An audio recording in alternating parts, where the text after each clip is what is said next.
Absolutely. So we actually have Rob Garson joining us today. He is the president of the American Association of Jewish Lawyers, and we thank you for joining First Edition today. He's also an expert on the border. Awesome. Right. That's why we got him. So, Rob, John and Betsy, good morning. How are you?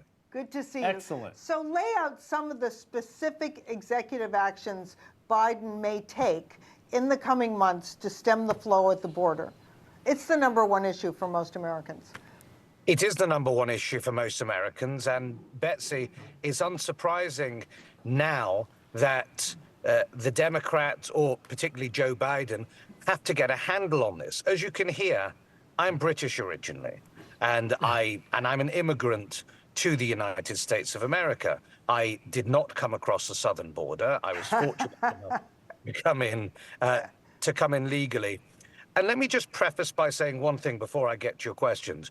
When the last election, well, not the last election cycle, the prior election cycle was going round, and Trump was speaking about building a wall. As somebody coming into the United States, I didn't understand. Because to me, a wall was just a large fence. Yes. And when I spoke to my friends, and I said, well, you must have a fence along the southern border. And they said, no, we don't. And to those of us from the outside, we didn't understand. And I can remember saying with incredulity, what do you mean you don't have a fence? Everybody has fences. South Korea, North Korea, anywhere we used to go in Europe, there were fences. Nowhere on earth, and people need to understand it, is there a completely and utterly open border unless you have treaties that allow for that to happen. So starting from that point. But let's look at, might I say this, that election years make for bad laws. Executive orders ordinarily make for bad laws. Why? Because they have been implemented or are being implemented in a knee-jerk reaction fashion just to get votes. Yes. And it is the lawyers that have to go up on the front lines. We have to go and defend these in court. We have to argue what are the finer nuances that people don't understand. So one of the big things that Joe Biden in his executive order is proposing is that anybody that comes through illegally is therefore automatically going to be barred from claiming asylum in the United States.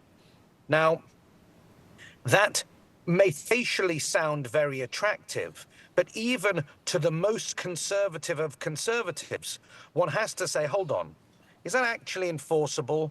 Is that actually wise? Is that actually sensible? Or are you just doing this to try and garner votes, to have some form of snapshots to saying, hey, or sound bites to say, hey, I'm getting tough on immigration? Looking at it from an objective perspective, immigration, I'm an immigrant, as I said. Immigration is useful for the United States of America. America was built upon immigration, and nobody is saying from either side that there should not be legal immigration to the United States. But you have to know who's coming in. Since the Biden administration started, I believe the figures are over 7 million illegal immigrants have entered the United States. 1.8 illegal immigrants are now completely and utterly unaccounted for on the catch and release strategy, are completely and utterly unaccounted for. We've got backlogs in the immigration courts where I think there are 3 million cases which are outstanding. They have got to a point whereby it's totally and utterly unsustainable from a legal perspective, from a court perspective, and it's costing millions, if not billions of dollars to try and understand. But also, Rob, we have to close the loopholes. If a person comes to the border and before they cross, claim asylum, then the Biden administration wants to create a pathway, an immediate pathway. And we know that millions of people will start bum rushing the border to claim asylum. They already have. So we have to address that. That's why President Trump came up with coordinating with, or I should say working with, the president of Mexico to hold them on the other side of the border until they could be processed. So shouldn't we focus on closing that loophole as well?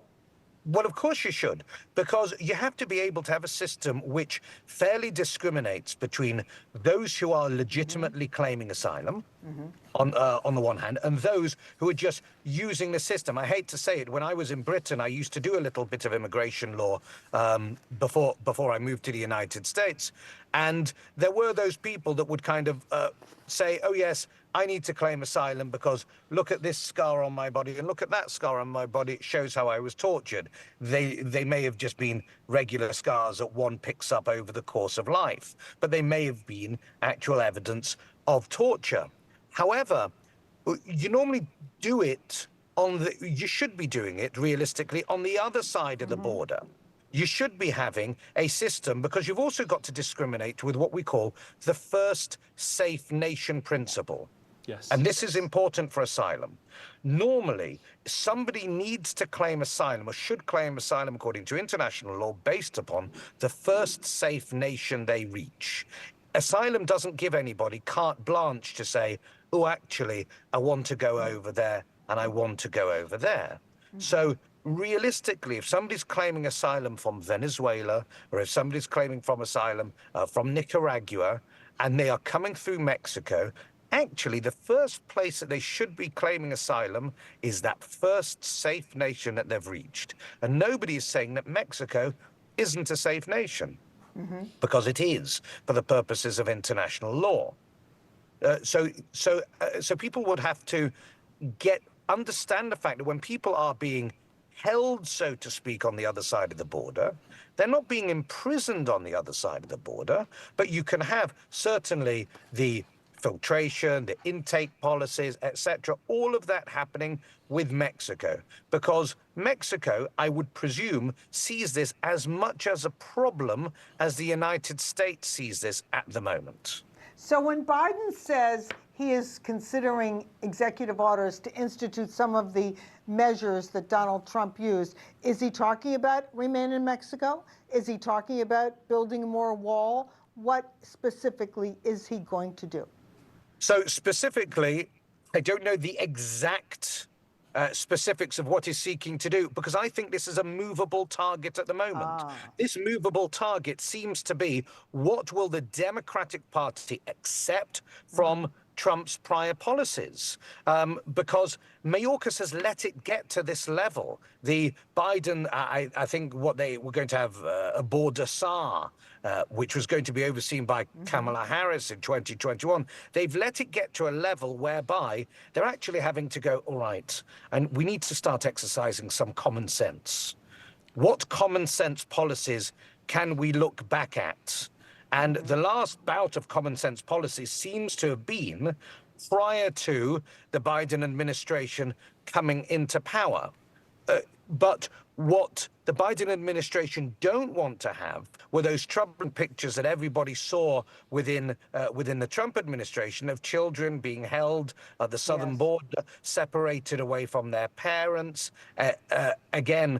Children being trafficked over the border, which is a massive issue that we still have to overcome within the laws. So I think what we're going to see is a pick and mix of what are they going to pick out of the bag, and are they saying in back rooms, just so we're aware, oh, don't worry, we're just going to implement these, or we're just going to bring these back as executive orders, but we're not going to enforce them. We're going to wait until after the election. The major question is the Biden administration actually willing to do anything, or is it just saying that it's going to do things in order to garner the votes that it's lost or it's going to be losing across Texas, across Florida, across those southern border states, because people are sick and tired.